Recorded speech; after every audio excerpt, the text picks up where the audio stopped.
Oi, gente, boa tarde, tudo bem com vocês?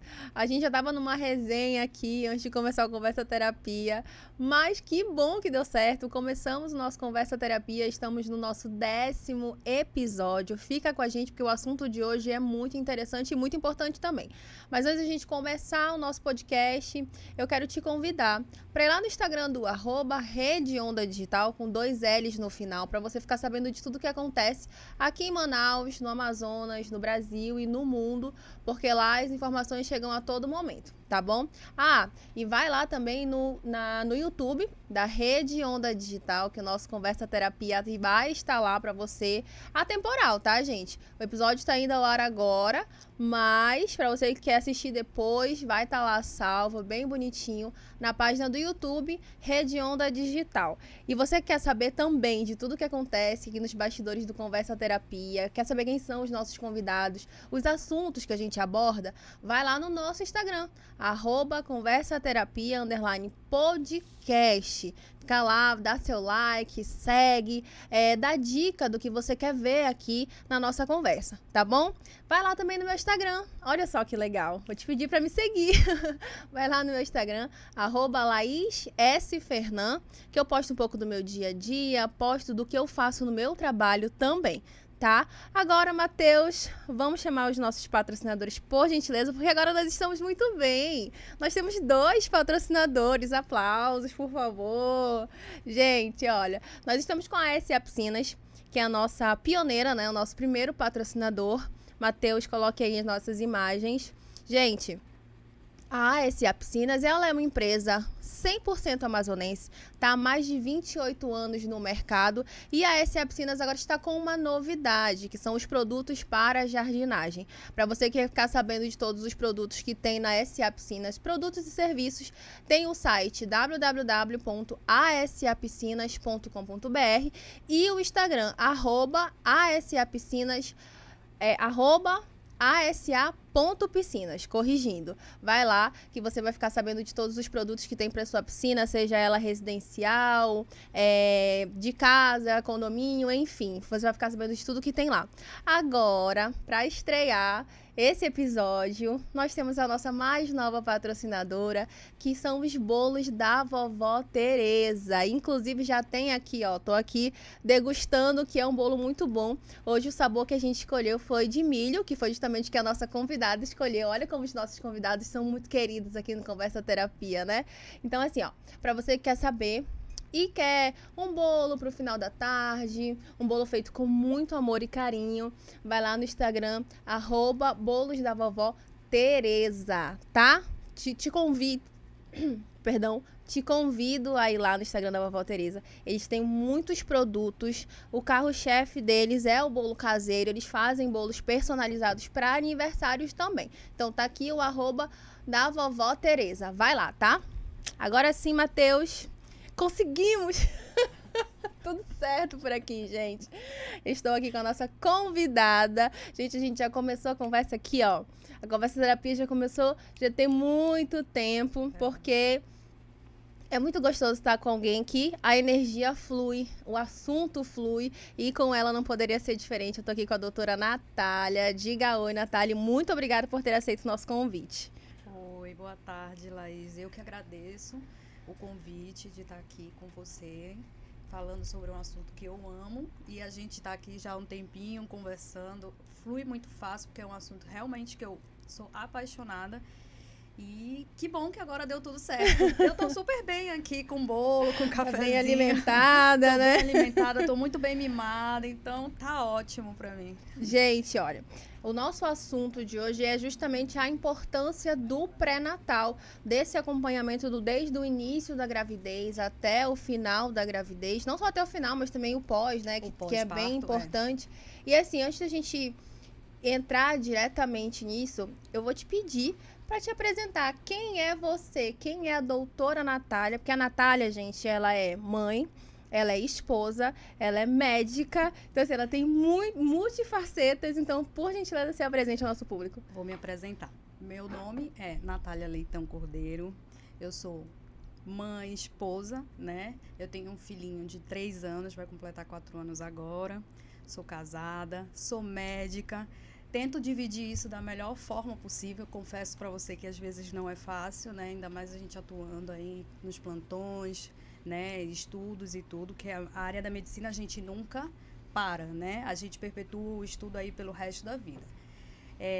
Eu me formei em 2017, já tem um tempinho aí. Eu iniciei minha faculdade de medicina em São Paulo, fiz 3 anos de medicina de Jundiaí. Transferi para a Federal daqui, terminei a faculdade na medicina na Federal, na Universidade Federal do Amazonas. Decidi que queria fazer ginecologia e obstetrícia. Eu já tinha uma paixão ali camuflada na época do internato. Eu amava os plantões que eu fazia na Moura Tapajós, na maternidade ali na Avenida Brasil. Era uma paixão que eu tinha. Eu era aquela interna que roubava os procedimentos dos meus residentes, sabe? Mas eu sempre tive muito receio da vida do obstetra, porque meu sonho sempre foi ter uma família. E aí eu escutava muito que, como é que você vai lidar um pouco com isso, né? É muita abdicação. Graças a Deus eu tô tentando dar o meu melhor e até agora eu tô tendo sucesso. Mas quando eu engravidei do meu filho, passei por um problema. Foi uma gestação de alto risco, fiquei 17 semanas de cama. Abdiquei da minha vida em prol dele. Depois tive problema com aleitamento materno. E ali foi quando eu me vi naquela situação. Aí eu escolhi que eu iria fazer ginecologia e obstetrícia. Tanto que durante o tempo que eu fiquei 17 semanas de cama, e para eu não enlouquecer, porque como eu tinha uma vida muito frenética, de muitos plantões e tudo, eu estudei para a prova de residência. No tempo que ficou parado. Que eu fiquei parada. Eu estudava, eu ficava na cama, vendo aula, lendo livro, para ocupar minha cabeça da melhor forma possível e passei para a segunda fase da prova. O emocional descompensou um pouquinho na segunda fase, né? E porque eu fiz a segunda fase da prova da residência no dia que eu completava 37 semanas de gestação. E era um marco fatídico para mim, porque como eu tive essa gravidez de risco, que eu fiz cerclagem, berçário, tudo, eu tiraria um dia depois dessa prova. Então, para mim, a minha cabeça ficou meio atordoada. E hoje eu sei que, graças a Deus, eu não passei porque eu tinha que passar depois, né? Depois tive um ano bem conturbado, tudo. E hoje eu tô, né, quase finalizando. Tô muito feliz com a área que eu escolhi. Eu hoje não me vejo fazendo outra coisa. Sou muito completa na ginecologia e obstetrícia, na atuação desse contato, eu falo para minha mãe, né? Eu falo para minha família. Eu acho que eu sou uma pessoa muito privilegiada, porque toda vez que eu vou fazer um parto, eu olho para aquela criança, aquele bebê que eu pego no colo ali, eu já tenho até uma destreza um pouco maior, e eu peço que seja a bênção na família daquela paciente, sabe? Porque eu acho que a gente trazer uma criança para o mundo é uma coisa muito simbólica. E o primeiro contato, desculpa te interromper, o primeiro contato que a criança tem com o mundo é justamente esse contato da médica, no caso você, né? Com ele, assim, eu acredito que deve ser muito mágico para você também, né? E às vezes eles pegam na gente, às vezes eles seguram, às vezes eles olham. Então é uma interação assim muito... E é engraçado, o parto cesariano até que eu não me emociono tanto, mas parto normal eu sempre choro. É mesmo? Eu sempre choro no parto normal. Eu me envolvo com aquele momento ali que eu não sei o que é, aquela energia ali de estar ali, que a gente chama de partejar, né? Ali partejando aquela mãe e tudo aquilo, aquela força que toda vez que aquela criança sai, eu me emociono. É um negócio assim muito louco. E por mais que você já tenha feito vários partos, cada um tem uma identidade, né? Cada parto tem a sua identidade. A mãe tem uma reação, às vezes o pai tem uma reação. A emoção nunca é a mesma, eu acredito que seja assim, né? Que funcione. Não, nunca é. E o mais engraçado, porque assim, eu me emociono muito.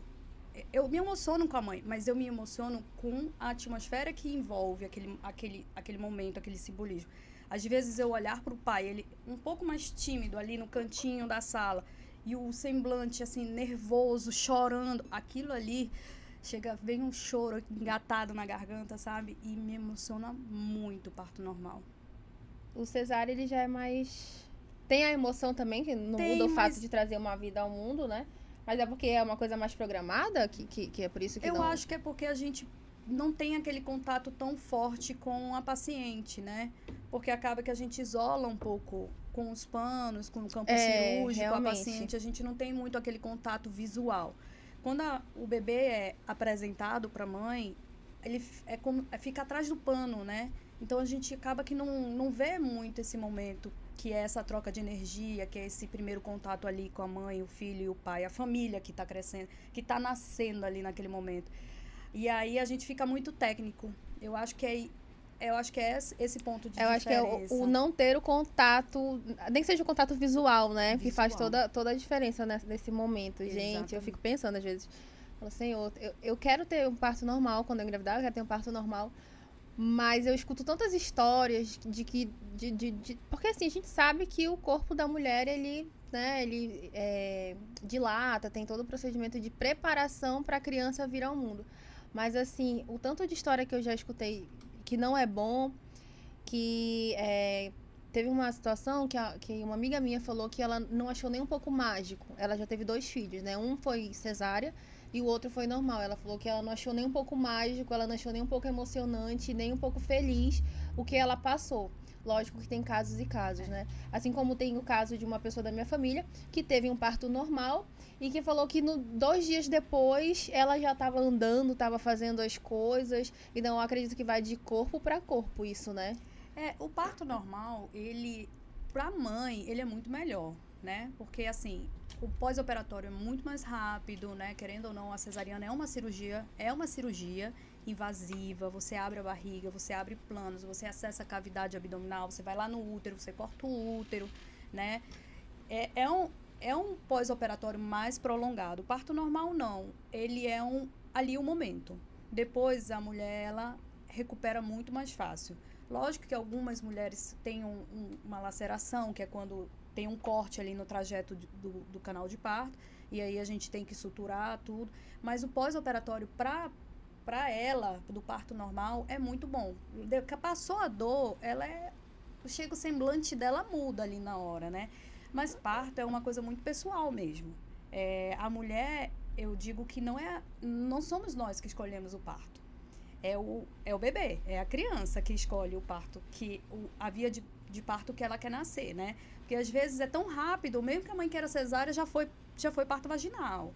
E tem outras que quer tanto parto vaginal e não tem condições, porque ou a cabeça do bebê é muito grande para passar pelo trajeto, né? Ou o bebê está com algum sofrimento fetal e aí precisa fazer uma cesariana, ou tem alguma comorbidade que indique cesariana já de imediato.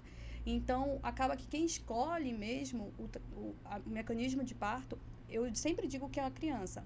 E nunca é um igual ao outro. Aquela mulher que chega na maternidade e fala assim, doutor, meu primeiro foi cesariana, eu não tenho dilatação para ter parto normal. Não, ela pode ter. Né? Um parto jamais é igual ao outro. Uma experiência de uma jamais é uma experiência de outra. Né? É muito particularizado isso. Porque, se eu sofro... Né, a gente conhece muito da questão da violência obstétrica, não é só o toque, não é só a manipulação. O que você ouve? Uhum. Como é que está aquela atmosfera em torno de você? Você está alinhada com o seu parceiro? Você está alinhada com a sua equipe? Você confia na equipe que está te cuidando? Né? Então, isso tudo faz com que flua de uma forma muito mais harmoniosa, que você se sinta muito mais envolvida e aceite... E goste daquilo ali. E hoje tem hospitais aqui em Manaus que tem aromaterapia, Sim. Tem música, tem cromoterapia, tem todo um ambiente preparado para isso, para que aquela mulher se deixe viver aquele momento de forma integral mesmo, sabe? De forma plena, e aí ela tenha a melhor experiência do mundo. Porque isso é uma experiência, né? Você trazer uma criança para o mundo é uma experiência única. Então, é muito particularizado, mas tem outras que chegam lá e dizem, doutora, eu não quero parto normal, não adianta, eu quero cesárea. E o corpo é dela. E a gente tem que respeitar que o corpo é dela. Eu entendo, eu sei como é isso também. Eu penso muito nessa parte de ter o bebê, né? Eu não penso nem muito na questão do parto e tudo, eu penso no pós. Porque também tem aquela questão da primeira vez que a mãe vai dar o peito, né? Tem peito que fica ferido, que não foi ensinado a colocar o seio na boca da criança, aí fica machucado, tem aquela questão de pedrar o leite, né? Que aí a criança não consegue mais mamar e aí parte para outra, o NAN, e aí às vezes as fórmulas, né? E aí usa as fórmulas, assim. Esse pós também É muito complicado. Eu acompanhei várias pessoas, porque assim, eu tenho uma irmã que tem 2 filhos, né? Então eu acompanhei desde o momento que ela descobriu a gravidez até a parte que ela, no decorrer da gravidez, dos exames, do pós, o sofrimento, do primeiro filho que não conseguiu pegar peito porque o leite mamava sangue. E o segundo, que já conseguiu pegar peito e parou com 2 anos de idade. Assim, essa diferença é muito grande, né? E aí, essa parte do pré-natal, entrando agora na parte do pré-natal, por que ele é tão importante? Ó, o pré-natal, ele é muito particularizado, né? Pelo Ministério da Saúde, a paciente tem que ter de 6 a 7 consultas em toda a gestação, tá? Até ela finalizar, entrar na maternidade, retornar com o bebê, que ela só finaliza o pré-natal com o bebê no colo, tá? Esse negócio de dizer, eu tive meu bebê, terminou o pré-natal, não. Você tem que voltar para finalizar após o bebê nascer. Por que é tão importante o pré-natal para essa mãe? No pré-natal é a oportunidade dessa mãe acompanhar o desenvolvimento do bebê dentro da barriga, o acompanhamento dela, tanto laboratorial como fisiológico, né? Ganho de peso, pra gente ver se ela tá ganhando muito peso, se ela não tá, como é que tá a pressão, como não, batimento cardíaco, a gente acompanhar esse desenvolvimento da gestação e principalmente ela tirar as dúvidas dela durante a gestação. O corpo da mulher, ela muda muito durante a gestação. Acontecem muitas mudanças fisiológicas e tem muitas dúvidas que surgem, né? Então, no pré-natal é um momento ideal para você cessar essas dúvidas, de você sanar essas dúvidas, perguntando o seu obstetra, perguntando da enfermeira que faz o acompanhamento, porque no SUS a gente tem a questão do uma consulta com o obstetra e uma consulta com a enfermagem. Uma consulta com o obstetra, isso quando é só o pré-natal básico, né? Que é aquele que a gente tem o pré-natal de alto risco e tem um pré-natal simples. E elas fazem essa mudança. No pré-natal de alto risco, ela faz o acompanhamento com a enfermagem, mas principalmente com o setor secundário, que é o obstetra especialista em pré-natal de alto risco. Que aí a gente precisa acompanhar de perto se ela tiver alguma comorbidade, um quadro de pré-eclâmpsia, um quadro de hipertensão, diabetes gestacional, que a gente principalmente da diabetes gestacional, que é uma coisa que as pessoas falam, por que é tão importante o pré-natal de uma paciente que tem diabetes gestacional? Dando um exemplo.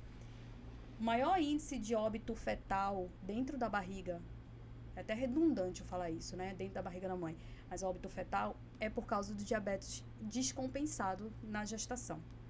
Então, às vezes, o bebê tá super bem, você tá lá no seu pré-natal, você auscultou o batimento cardiofetal. E aí, numa hora para outra, você vai fazer cesárea e o batimento está ausente. É muito comum num quadro de diabetes gestacional. E doutora, uma coisa que não é falado, mas eu dei uma pesquisada e eu vi que acontece muito, são justamente esses abortos no começo da gravidez, né? É muito comum. E tanto que quando a gente vai fazer as primeiras consultas no decorrer da gravidez, a gente escuta falar que o sangramento é normal. Eu até comentei com você que pra mim qualquer tipo de sangramento não é normal. Mas a gente escuta muito dos médicos que nas primeiras semanas da gravidez ter um pouquinho de sangramento é normal. E realmente é normal ou vai de gravidez pra gravidez? Não é padrão. Não quer dizer que você teve, eu vou ter, fulana vai ter ou ciclana vai ter. Pode existir, tá, um sangramento nas primeiras semanas de gestação, que é quando o embrião está implantando na musculatura do útero. Aí nessa implantação pode ter rompimento de pequenos vasos e fazer um quadro leve de sangramento. Mas é só inicial, tá? Depois, qualquer quadro de sangramento, a gente tem que fazer diagnóstico diferencial com ameaça de aborto. É só nesse momento da implantação do embrião que a gente espera de se encontrar um sangramento, e é um sangramento que não é em grande volume. Não é que nem menstruação. É que a gente chama como se fosse um spotting, né? Que a gente chama no termo médico, que é só aquele sangue... Só um restinho pequeno, né? Pequeno. Mas não é um sangramento em grande montante, não. Se vier, aí você tem que desconfiar de alguma outra coisa. Mas a gente costuma esperar em algumas mulheres, sim. Mas não é padrão, tá? Não é que você teve, eu tive, outra pessoa vai ter. Não. Isso é muito particular. Uma gravidez nunca é igual à outra. Como tem mulheres que tiveram que a gente chama de hiperêmese gravídica. O que é isso? É quando ela tem muito enjoo, muito vômito, e chega a desidratar, precisa ir para o hospital, tomar medicação na veia para controlar os sintomas, e tem mulheres que não tiveram nenhum enjoo, nenhum vômito durante a gestação. Então, cada um, o corpo funciona de uma forma diferente. E eu escutava muito.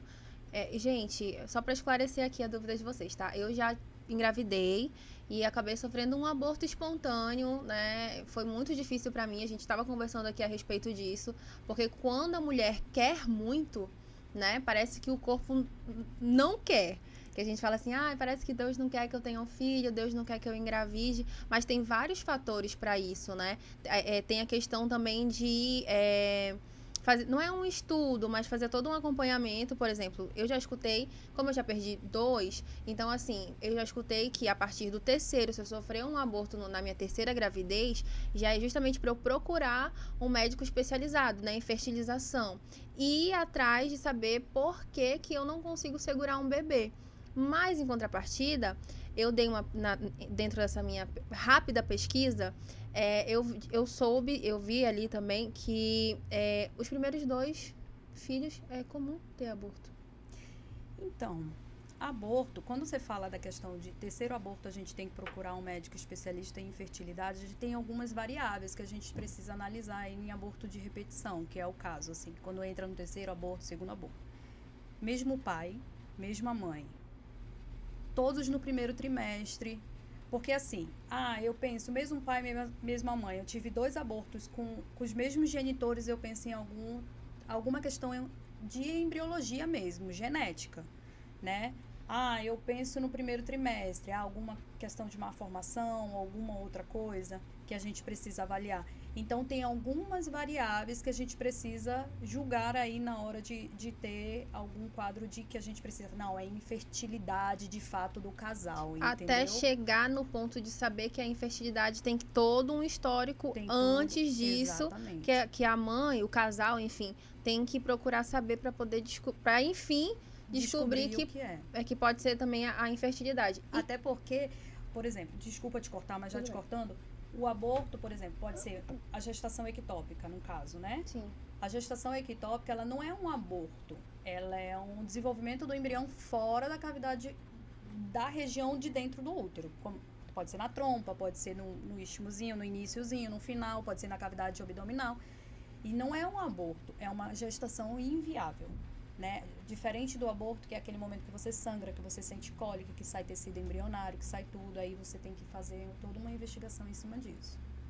Tá vendo, gente? Pra quem não sabia, eu também não porque a minha primeira gravidez, ela foi uma gravidez ectópica, né? Então, era inviável, não tinha como o feto se desenvolver. Tanto que foi muito rápido, foi em questão de semanas. Assim, mal descobri, na semana seguinte não teve condições de manter a minha gravidez, né? E já no segundo, segue investigação aí pra saber o porquê que não aconteceu. A mulher que não faz o pré-natal, que a gente sabe que tem mulheres, meninas, que não fazem um pré-natal, como que isso pode afetar tanto na parte da mulher, né, da pessoa que não faz o pré-natal, quanto no feto? É porque não tem esse acompanhamento, ela não consegue saber como o filho dela vai nascer, se nasce com algum problema, se nasce com alguma síndrome, enfim, essa parte do pré-natal a gente sabe que é muito importante. Acontece de não procurar. Quando não procura, quando não faz o pré-natal, quais são os riscos? Então, eu faço muito plantão na Ana Braga, e a Ana Braga é uma maternidade aqui dentro de Manaus, que ela pega uma região bem ampla aqui de Manaus. Então, a gente acaba vendo com muita rotina mulheres que ou não fizeram pré-natal ou fizeram 2, 3 consultas do pré-natal. Qual é o problema que a gente encontra nessas pacientes, né? Muitas delas se contaminam durante o pré-natal e a gente às vezes não sabe, descobre nos exames pré-internação, né? Algumas vezes elas acabam tendo o desenvolvimento de alguma doença específica da gestação e a gente não tem ideia de como aquela gestação foi, né? Em que momento começou a ter alterações dos exames laboratoriais, da pressão, de tudo, ela chega uma bomba relógio dentro do hospital.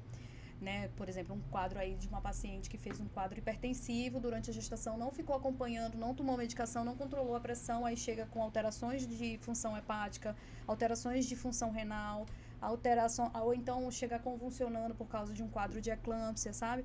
Então, acaba que coloca em risco tanto a vida dela quanto daquele bebê, né? O bebê, a gente não sabe se tem alguma formação, qual é o peso daquele bebê, se ele vai precisar uma antecipação, se ele vai precisar de atendimento com UTI prévia, a gente não sabe se ele vai nascer bem ou não. E é um risco, porque ela se contaminou com algum vírus, por exemplo, o HIV, durante o quadro dela, né, de gestação. Aí o bebê, se a gente não sabe, contamina o bebê, né? Então, é muito importante que ela tenha esse acompanhamento para a gente diagnosticar as doenças que a gente pode controlar e trabalhar de forma precoce, para que no final da gestação a gente consiga salvar, no caso extremo, o binômio mãe e feto. Porque muitas delas que chegam lá sem um pré-natal... Eu já vi caso de mãe chegar lá e dizer que fez uma única ultrassom, numa única consulta, e bateu o pé que era uma menina, aí compra tudo rosinha, quando chega lá nasce um menino. Né? E aí você vai ver o enxoval todo rosa. Isso é coisa simples, mas de negligenciar mesmo, né? E ganha muito peso, não tem um controle do peso, não tem um controle do açúcar, aí faz um diabetes gestacional, aí não faz o pré-natal, aí tem óbito fetal por causa da descompensação do açúcar.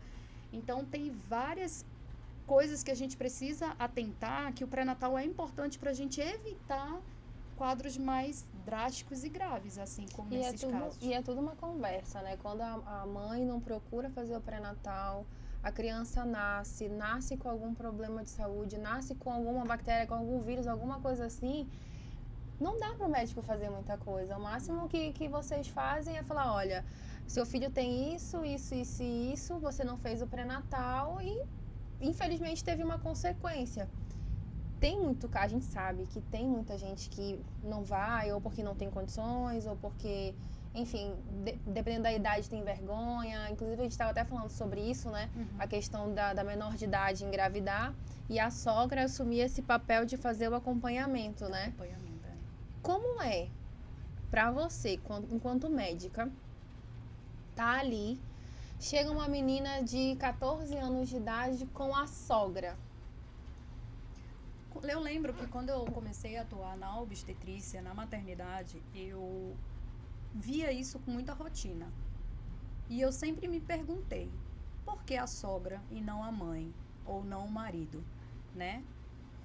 E aí, aos poucos, isso aí foi me acrescentando uma curiosidade e eu comecei a ter coragem de perguntar. Não diretamente para a paciente, né? Às vezes eu perguntava para a sogra, às vezes eu perguntava para a técnica de enfermagem, porque isso sempre me chamou muita atenção, né? Eu venho, como eu te falei, eu venho de uma família muito matriarca, que a minha mãe meio que é até, às vezes, demais, assim, de aparar. Então, para mim, era muito estranho isso. E muitas delas assumem essa função, pelo que eu te falei, por duas situações. A mãe, às vezes, abandona mesmo essa menor, né? Eu não sei se eu posso dizer que seja cultural, mas isso é muito comum mesmo. A mãe chega um momento assim que a filha parece que com 14 anos virou mulher e é como se não tivesse uma responsabilidade em cima daquela figura, né? E muitas vezes ela assume a função do filho, né? Aquela menina, às vezes, com 14 anos, uma menina maior de idade que a gente precisa notificar o serviço social, né? Porque não deixa de ser um estupro de vulnerável, por mais que seja consentido daquela paciente, mas ela assume numa função de poupar o filho dela de qualquer tipo de constrangimento ou qualquer tipo de penalidade, né? Exatamente. Sobre essa penalidade, a gente sabe que a mãe tem isso, né? De querer proteger e até mesmo de assumir a responsabilidade que seria de uma outra pessoa, que no caso é a mãe da menina que vai estar ali, né? A gente até estava falando sobre isso, que o papel do homem é extremamente importante. E você falou que são pouquíssimos os homens que fazem questão de estar ali, de fazer o acompanhamento da gravidez da namorada, da esposa, enfim, da companheira, desde o começo, né? É muito difícil. Olha, que a gente acompanha muitos pré-natais de UBS. Às vezes tem ambulatório só de pré-natal. né? Tanto no PAN da Codajás, que já é secundário, já é pré-natal de alto risco, como nas UBS padrões, que são pré-natal simples, aquele básico da casinha mesmo. Sim. E é muito difícil eu ver o pai acompanhar o pré-natal da mulher. Muitas delas vão só, outras vão com a irmã, com a mãe, com a sogra, fazer o pré-natal mesmo. E raramente a gente vê um pai mais empenhado em perguntar, em mais proativo de saber qual é a real função dele ali diante daquela situação, né? Então eu não vejo muito, é muito fora infelizmente, né? Fora da rotina da gente, essa visão, assim, do esposo ou do companheiro. Ainda mais quando ela não tem mais essa relação afetiva com esse pai da criança, né? Aí que eles parecem que muitos não querem né? aquela responsabilidade. Parece assim que, né, o pai se torna pai só quando ele pega a criança no colo. Eu escuto muito isso, por incrível que pareça, eu escuto muito isso de que você só é pai mesmo, o seu sentimento enquanto pai só surge a partir do momento que você segura a criança no colo. E não, gente. O pai se torna pai a partir do momento que foi fecundado, a partir do momento que a mulher que deu positivo o teste de gravidez, ali você já é pai. Então eu penso muito nessa responsabilidade de acompanhar a pessoa que está com você, estando casado, ou estando namorando ou não. A criança não vai deixar de ser teu filho, né? Porque vocês não estão mais juntos. É uma responsabilidade pro resto da vida. Isso, é conjunto. Então, assim, é de extrema importância pro resto da vida desse ser humano. O acompanhamento, seja ele no decorrer da gravidez, enquanto nasce, quando a criança nasce, no desenvolvimento, porque a gente sabe que entra a questão psicológica, né? Essa responsabilidade, ela é toda jogada para cima da mulher. As pessoas ainda têm esse pensamento de que, a partir do momento que a mulher engravidou, ela é a única responsável por isso. Por aquela gestação, por aquela vida. Sim, a mulher, ela é um fator extremamente importante para aquela vida. Mas o fator secundário, que seria o pai, né? Que compõe 50% da personalidade da pessoa, do ser humano que vem no mundo, tem que estar ali, essa parte de conscientização. Por exemplo, a gente estava falando sobre o pré-natal masculino. Você sabia que existe o pré-natal masculino? Eu não sabia, e tem muita gente que não sabe.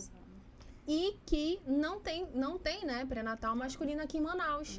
Não é atuante, assim, a gente não tem essa rotina de ter o pré-natal masculino aqui em Manaus, não. Mas tem na cartilha do SUS, que é uma forma de englobar o pai nessa função que ele, depois que engravida uma mulher, tem, né? Participar, se ele tiver dúvida, que ele tire a dúvida dele, né? Porque não é só dúvida dela, tem dúvida dele. Como é que eu posso ajudar a minha mulher? No aleitamento materno, como é que eu posso? Eu tenho um casal de conhecidos que moram no Canadá.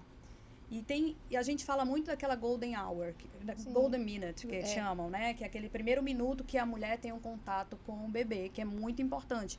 Lá ele fez o pai com a criança. Ele teve o minuto de ouro dele, que ele botou o bebê recém-nascido em cima dele, corpo a corpo, pele a pele, sentindo o cheiro, soltando ali aqueles hormônios, e teve aquele contato. Foi a única vez que eu vi algo semelhante aqui. E tem essa... E pode, o pai pode. No pré-natal, a gente fala, se você quiser cortar o cordão umbilical simbolicamente, você tem condições de cortar, né? Você quer segurar seu bebê nos primeiros minutos de vida, você tem. Ajuda a sua mulher a dar o peito. É um negócio muito difícil. A gente não nasce sabendo dar de mamar. E se tem uma coisa extremamente delicada depois da gestação, é o aleitamento materno. É muito particularizado. É um negócio extremamente complicado, porque é uma técnica. Querendo ou não, é uma técnica. Tem mulheres que nascem com dom, tem outras que pelo amor de Deus, né? Ai, Senhor, por favor, que eu tenha nascido com esse dom. Porque o tanto de vídeo que eu vi, de mulheres chorando, assim, de soluçar e não poder gritar, de botar fralda na boca para Porque dar machuca. peito, porque machuca. O mamilo fica muito sensível, Fica. né? Às vezes sangra, às vezes racha, o bico do peito fica... Nossa, eu acompanhando, até por ter experiência dentro de casa, né? Ver de perto como é que funciona.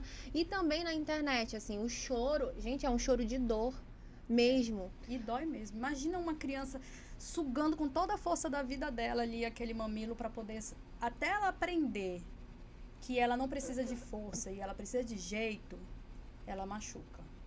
Porque no início a pega é primordial e isso você vai aprendendo conhecendo seu bebê.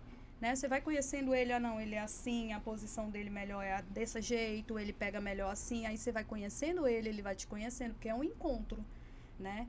Apesar de você guardar ali 38 semanas aquele bebê dentro do teu ventre, mas quando ele nasce, você aprende a conhecer ele e ele te conhecer.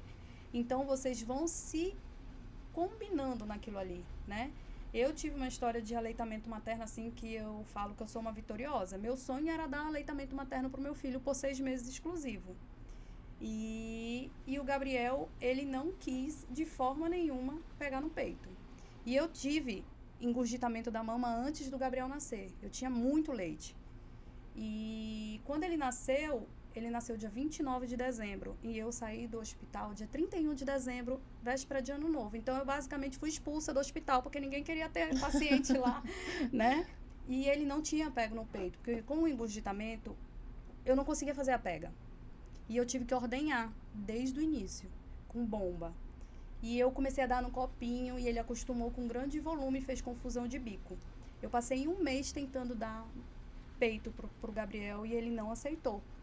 Nossa, eu lembro que eu chorei muito, tive mastite, tive várias coisas, até eu aceitar que se eu quisesse dar aleitamento materno exclusivo pro meu filho, eu tinha que me readequar. E qual seria essa readequação? Seria eu fazer ordenha com bomba até onde eu conseguir. Procurei bons profissionais para estarem comigo, né? E trabalhei muito a minha cabeça, porque como ele não pegava, uma das coisas de produção de leite é você ter o contato da sucção. Eu tinha um contato pele a pele. E nisso, o meu marido, ele foi muito parceiro. Porque para eu estimular a produção de leite, o que ele fazia? Ele pegava o Gabriel, botava num peito, para o Gabriel ficar cheirando e passando a língua, enquanto eu segurava a bombinha no outro, porque a lactação, ela fica dos dois lados, né? Então, ele fazia isso comigo, ele ficava. Tanto que no pré-natal masculino, o homem tem direito a 5 dias de licença maternidade, né? Ele tirou 35 dias e para mim foi ótimo, porque ele foi muito meu parceiro nesse momento muito complicado para mim, que é essa descoberta de você ser mãe, de você conhecer seu filho conhecer. E durante 1 ano eu tirei leite pro Gabriel na bomba e ele fez aleitamento materno exclusivo por 6 meses e tomou leite materno por 1 ano e meio. E eu penso muito nessa parte, porque eu vejo... Eu vou usar aqui a minha irmã como um exemplo, tá? Porque ela foi a pessoa que eu literalmente acompanhei a gravidez dos 2 filhos, até o nascimento, até hoje. Assim, e eu via muito... a primeira filha, a Sofia, minha sobrinha, inclusive, meu irmão, um beijo pra você.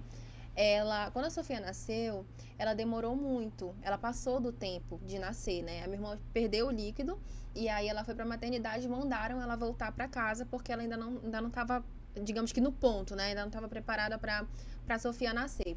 Por ela ter demorado um pouco, a pele da Sofia ficou muito sensível, então ela teve que ficar naquela maquininha, incubadora, né? Pra ficar um tempo. Ela ficou 15 dias. Depois que nasceu, ficou mais 15 dias.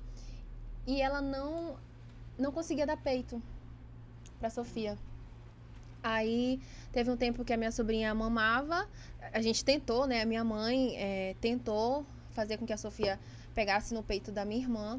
Só que assim, era um sofrimento tão grande. Eu lembro que eu tinha 15 anos de idade quando a Sofia nasceu. E era um sofrimento tão grande. E eu me solidarizei muito com a minha irmã, porque eu e ela, nós duas sempre fomos... Tanto que eu e a minha irmã, a gente nunca brigou, né? Porque tem irmãos que brigam e a minha irmã, a gente literalmente nunca brigou. Então, assim, eu participei ativamente da Sofia, porque a minha irmã ela foi pro NAM, né? Ela teve que ir pro NAM, por indicação médica mesmo. E aí eu acordava às 5 da manhã, preparava o leite da Sofia. Minha irmã tentava, mas não conseguia. Ela chorava muito. O peito dela ficou muito grande, porque ela estava produzindo, né? E aí o peito dela ficou muito grande. Porém, o mamilo dela, todas as vezes que ela tentava, feriu, rachou, aí sangrava. Mas tinha que tentar fazer com que a Sofia pegasse o peito, porque a gente sabe da importância disso. E aí não conseguiu. Tá, a gente não conseguiu, então vamos pro plano B, né? Vamos dar o manipulado pra Sofia. Aí foi onde eu entrei na criação da minha sobrinha, que eu acordava e dava o leite da Sofia enquanto a minha irmã descansava, porque ela precisava dormir, a gente sabe que essa parte, quando a criança nasce, a mulher ela fica muito sensível, né? E é perigoso, e foi cesárea. Então, a minha irmã ela teve todo esse suporte meu, da minha mãe, do parceiro dela, que foi muito importante, até mesmo para ela voltar ativa, que era o trabalho, né? Eu entrei muito nessa parte.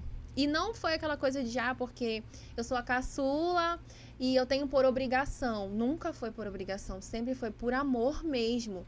E aí eu já entrei nessa parte, eu dava o leite, a importância de botar a criança pra rotar, porque dá cólica, né? Quando o neném não... Depois de alguns meses, dá cólica. E a Sofia, ela chorava muito, assim, muito, muito. Meu Deus, eu lembro que ela era 1 hora seguida de choro. E o choro do recém-nascido é muito sentido, né? É muito sentido, e aquilo me assustava. Aí eu falava assim, meu Deus, acho que quando eu for mãe eu já vou estar preparada, porque eu peguei 2, né? A Sofia e o Heitor. O Heitor nem tanto, porque o Heitor, quando ele nasceu, a gente fala assim que o Heitor ele já nasceu todo prontinho. Ele pegou peito, a minha irmã teve uma recuperação boa, e ele é uma criança muito apegada a ela. Muito, assim. Os 2, na verdade, mas eu acredito que o Heitor seja um pouquinho mais. A Sofia já é comigo. E aí, assim, o Heitor já foi totalmente diferente.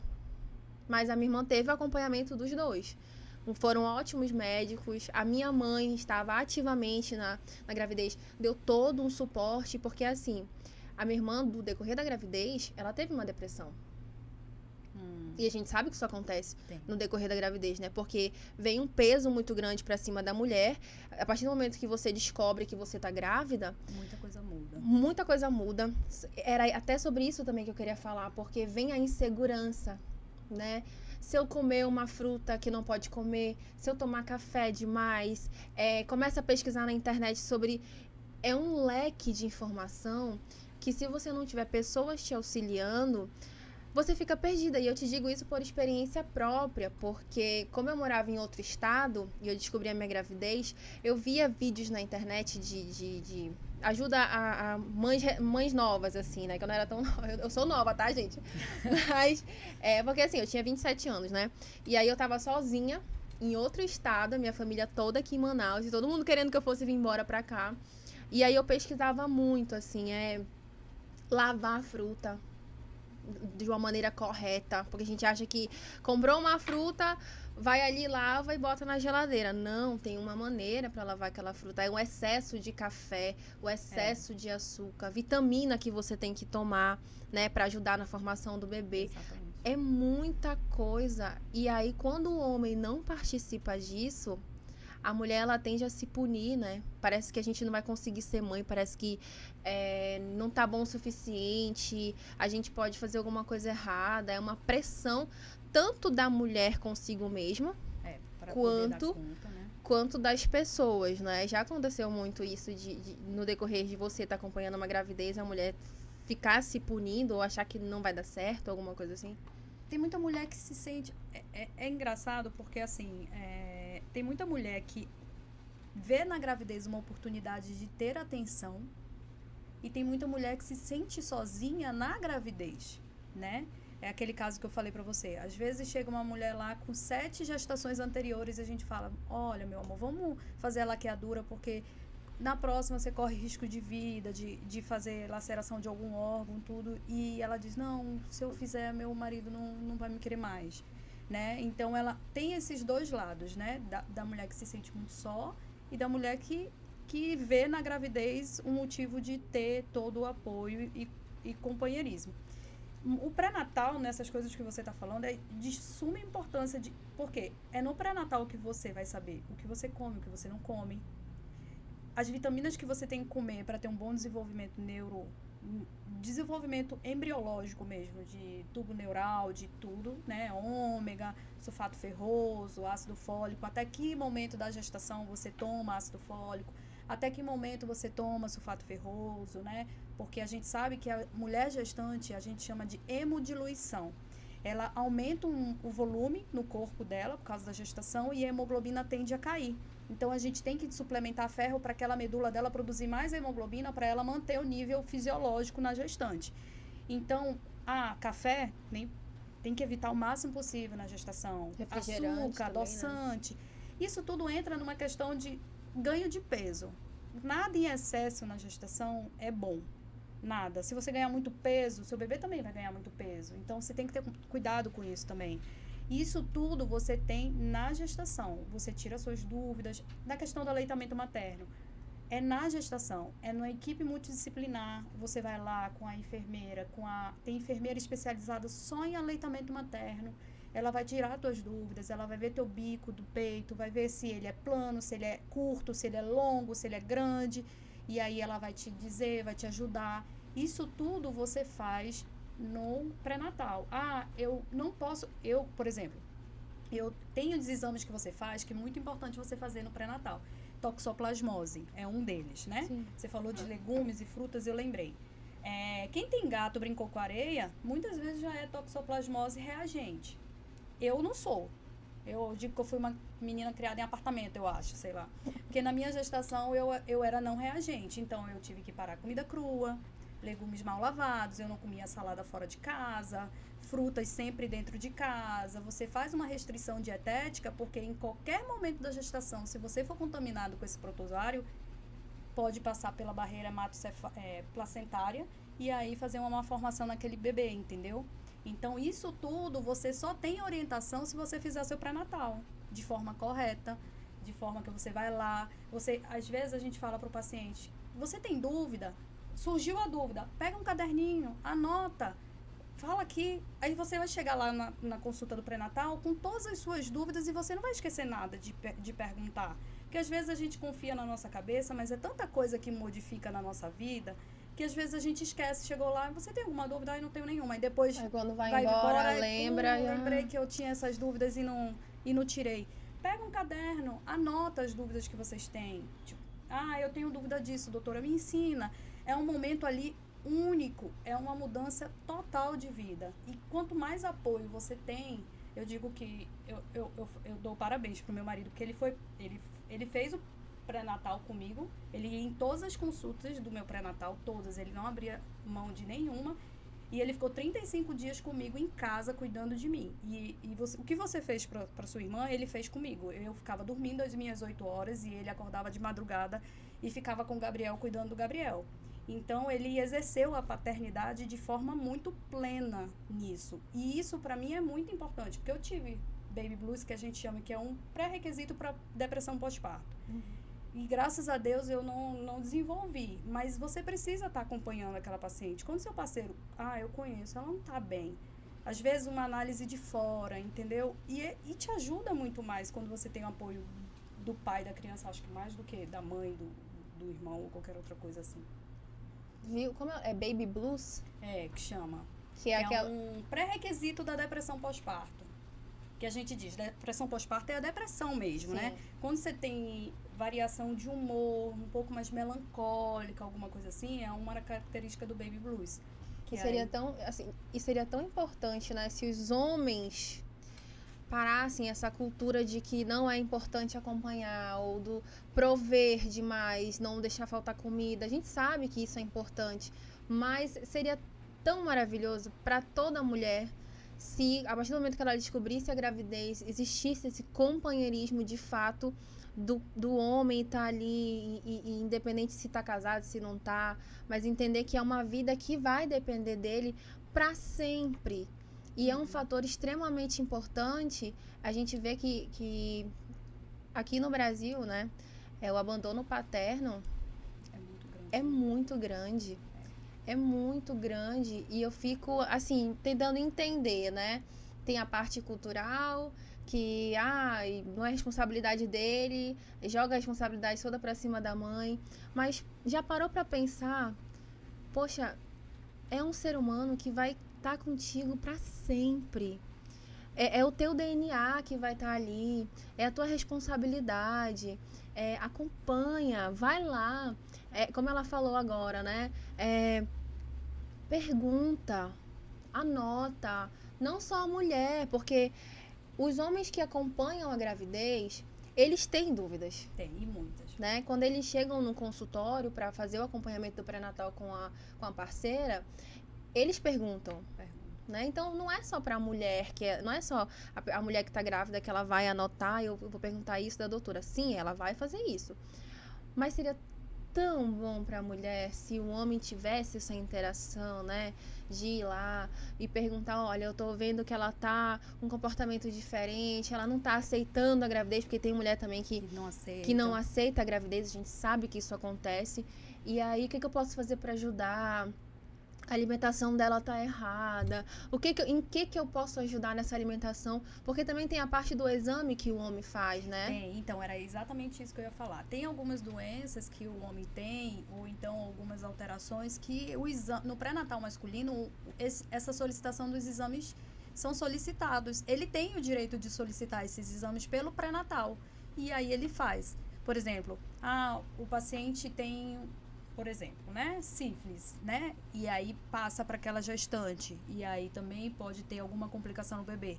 A gente pedindo os exames do pai, a gente tem um acesso a isso aí, e trata o casal, não trata só ela, trata ele também. Então, já trata os dois juntos, já é uma sintonia muito maior.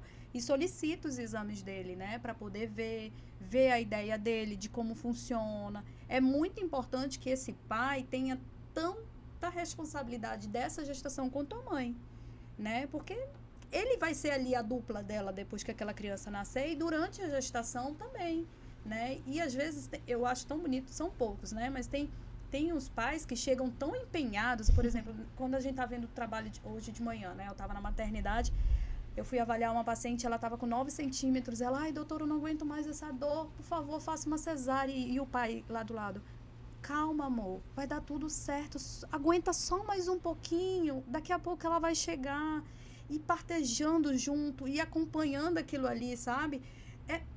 É muito bonito quando o pai se envolve de verdade. Tem outros que ficam sentados na poltrona e a mulher tá lá morrendo e ele tá ali só sentadinho na poltrona, só observando de longe. Mas muitos porque não sabem o que fazer, né? Porque não foram instruídos que ele pode participar daquele momento ali. Às vezes elas estão em cima da bola fazendo fisioterapia e o cara tá lá fazendo massagem na costa dela, aqui na região lombar, que é onde realmente dói, e estão lá calma e fazem massagem. É muito bonito de ver quando você sabe, quando você sabe que ele tem uma função importante ali para ela e ela se sente plena ali, ela tem confiança, ela suporta um pouco mais porque o parceiro tá ali do lado dela, entendeu? Doutora, uma dúvida. Em relação à parte sexual, né? Que a gente sabe que a mulher quando a mulher tá grávida, ela sente uma vontade absurda, né? E ela quer fazer e tudo. E tem homem que tem medo. Gente, eu já escutei cada coisa. Eu escutei cada coisa absurda, até por experiência própria mesmo, né? É um medo, é uma insegurança, parece que vai machucar.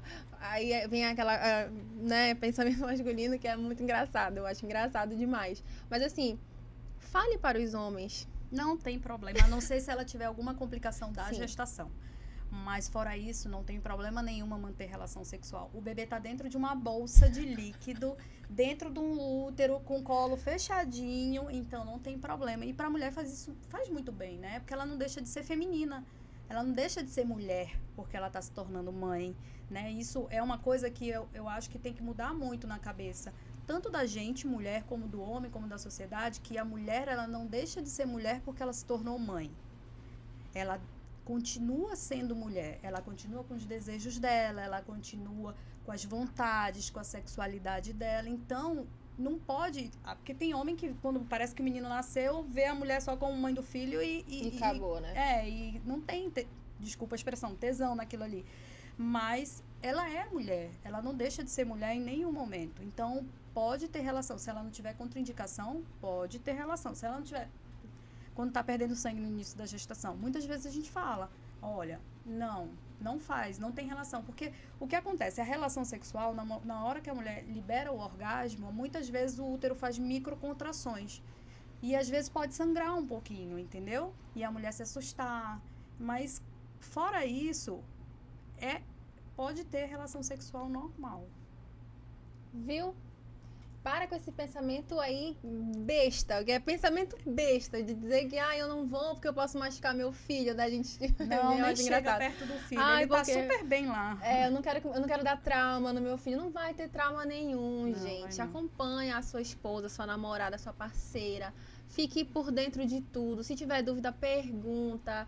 Se perceber algum comportamento estranho dela, que ela tá triste ou que ela tá comendo muita besteira, fala com o médico, né? Acompanhe o pré-natal, porque isso não vai ser só importante para ela, né? Vai ser importante para ti enquanto homem, enquanto pai, enquanto genitor, não é, doutora? Gente, por mim, esse podcast aqui, por hora, o Matheus tá ali só fazendo assim com a cabeça. Porque se desse, iam ser 2 episódios do que a gente começou a gravar antes, né, doutora? Porque a gente estava conversando aqui, a doutora chegou, a gente já foi conversando sobre várias coisas. Então, para mim, foi muito gostoso gravar, muito mesmo. Juro que continuaria a fazer aqui 3 horas de podcast, mas infelizmente o nosso tempo já tá acabando. O Matheus já levantou a plaquinha ali para mim. Eu queria muito que a senhora deixasse seus agradecimentos, né, finais aí, e desse um conselho para as mamães que acabaram de descobrir a gravidez para fazer o acompanhamento, enfim, fica à vontade. Bom, Laís, Matheus, eu agradeço o convite. Passou rápido demais, muito rápido. Foi um prazer gigantesco. É um assunto que é muito legal de discutir, tem muita curiosidade, tem muitas dúvidas. Eu acho que tem que ser trazido mais isso mesmo para abordar, para tirar as dúvidas, para instruir, né? E o que eu digo para as mamães que estão aí vendo a gente: siga o pré-natal direitinho, faça as consultas como tem que ser feito, leve a sério as consultas rotineiras, se faz no SUS com a enfermagem, com o médico, não falte, tente levar o seu parceiro, principalmente com você, né? Tenha uma rede de apoio, a rede de apoio é extremamente importante para vocês nesse momento.